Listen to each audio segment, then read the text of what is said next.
أنا حمزة علوش، مواليد 2002، بشتغل بالمدرسة الانتونية كأستاذ رئيسي. كنت واحد من طلاب الأستاذ أنتونيو وهادج في مشروع الاربعين. هذا المشروع حصل على براءة الملكية الفكرية في طريقة تدريس اللغة الإنجليزية باللهجة الأمريكية. والفكرة إنه طريقة الأستاذ أنتونيو في التدريس عن جد بتطلع الناس يحكوا إنجليزي زي كأنهم انولدوا في أمريكا.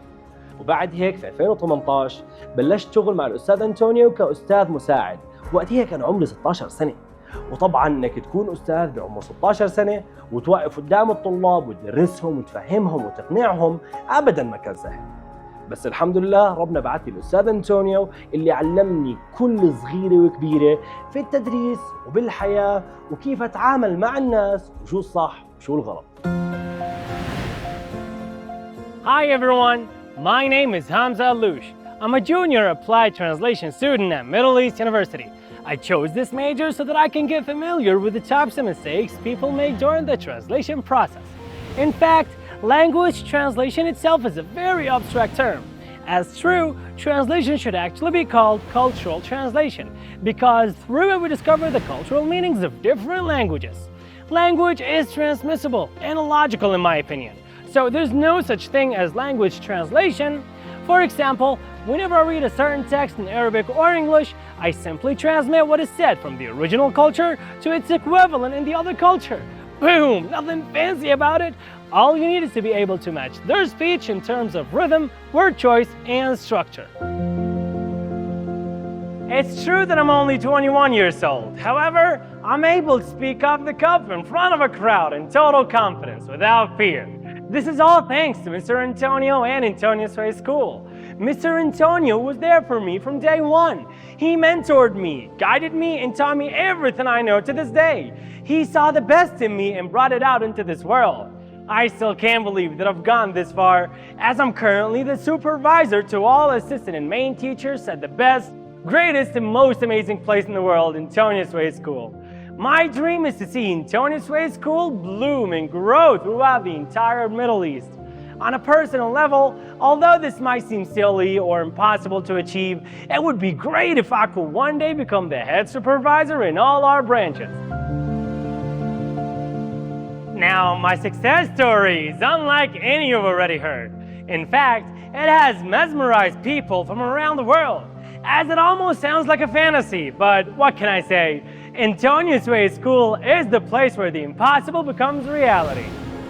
You see, when I was a bit younger, around the ages of 12 to 14, I was your typical teenager. I acted recklessly, couldn't care less about school, and never paid much attention to anything, honestly. I was that awkward kid who never liked nor knew how to socialize with people. I never read a book in my life, and studying was my biggest nightmare. The only thing I liked was hanging out with my friends and playing around the neighborhood. However, there was one thing about me, one teeny tiny thing that made a difference in my life. I've always been committed to whatever I do. That is, if I like it, of course. My mother told me I've always been good at committing to things, that I see things through no matter what. And because of that, she believes that one day I'll become someone great. Around that same age, Mr. Antonio started teaching me about goals and how important they are.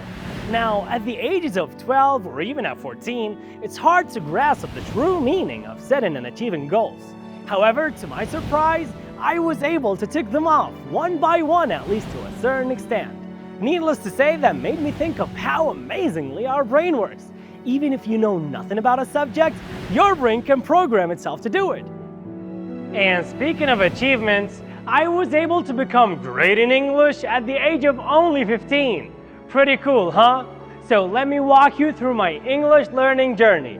I was one of Mr. Antonio's very first pupils, and I still am, of course, but believe it or not, I knew nothing about English when I started.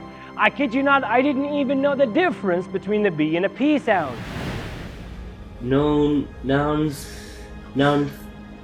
I was living in Japan. I experienced to both of those were very different,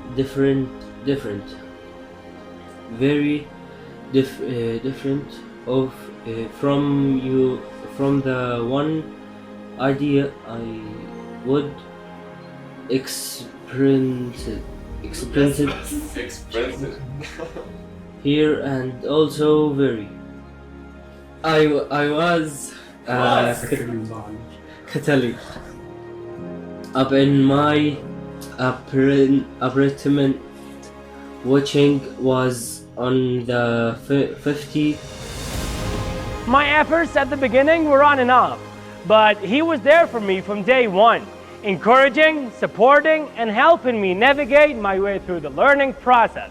He used to tell me, okay, Hamza, listen, you can't keep playing around anymore. It's important to take matters seriously, because one day it's gonna be you, and only you, who can lift yourself up.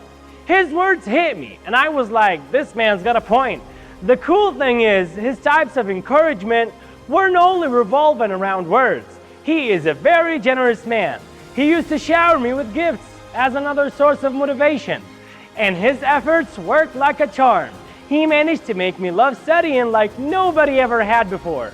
Days passed and I got a second wind to start taking things more seriously as promised. And guess what? My commitment mood was turned on. After just a few months, I was able to speak English. Fast forward to a time when I was 16. We were doing one of our activities called English to Go, where Mr. Antonio takes all his students to a place where they can practice real-life spoken English. I remember it vividly. There were so many students from really high educational backgrounds, like engineers, doctors, and even teachers with extensive experience. Yet Mr. Antonio handpicked me to be part of his team. Can you believe that? I thought it was a dream and was afraid I'd break at any moment. So I told him right off the bat that I'm in, just name the date. But it wasn't a dream, it was the real thing. So after I finished school, I went to the barber shop and told them I would look my best. I've got a job interview today, and I looked so freaking good that day. Man, just remembering it brings tears to my eyes. After I started working with Mr. Antonio, I made tons of mistakes, which was pretty predictable. I mean, I was only 16 back then, plus it was my very first job. However, Mr. Antonio handled all my mistakes like a pro. He was patient, supportive, and very cooperative. Some days were definitely tougher than others, but hey, what doesn't kill you makes you stronger, am I right? He kept teaching and mentoring me non-stop, which once again he still does to this very day. But he did everything in his power to make me the best version of myself.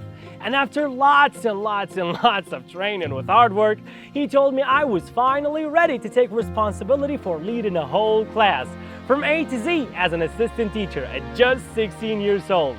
Can you imagine? Insane, man. But wait, there's more. Can you believe that I was a 16-year-old kid teaching the Dean of Sharia and Islamic Studies College at Jordan University? Because I still don't. And remember when I said I sucked at socializing with people? Well, yeah, about that. My first few days were terrible and weird as hell. However, I decided to give it a shot and keep going. I mean, if Mr. Antonio himself believes in me, why shouldn't I? Anyways, day by day, I was getting better and better at dealing with people, like how to handle students' unexpected tantrums and learning how to do a little push-pull dance with everyone.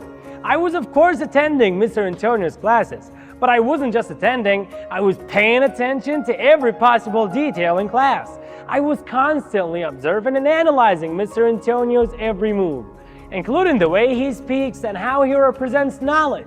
I also noticed how he deals with students publicly versus privately. He's always strict when he's teaching in a group, yet very friendly and kind in private. I guess it's his way of balancing things out. What a genius. Also, observing him taught me how to handle students who pop irrelevant questions out of nowhere, and that there's absolutely nothing wrong with saying I don't know when you really don't know the answer. I honestly was stunned when I first heard that, as I don't like to be wrong or seem unfamiliar with the subject. But I've realized that it's okay. Nobody knows everything. We're all learning here. Matter of fact, this is a way of gaining your students' respect, I promise you. Another thing I've noticed is how generous Mr. Antonio is. And I'm not only talking about the chick-ching, money, or whatever you want to call it, but also in teaching. He teaches you everything he knows, as long as you're willing to learn. He's always been someone who loves to share his story and knowledge in an effort to assist others in life. He never fears that his students may one day surpass him. Actually, that's his end goal. I also noticed that you gotta exaggerate the way you teach, so you can hype up students to have a passion for learning. Mr. Antonio also taught me critical thinking. For example, whenever we used to listen to any of Kulthum's songs, he would critically analyze every part of the performance, including her hand gestures, the elevated pitches, the way she holds her handkerchief, and so on.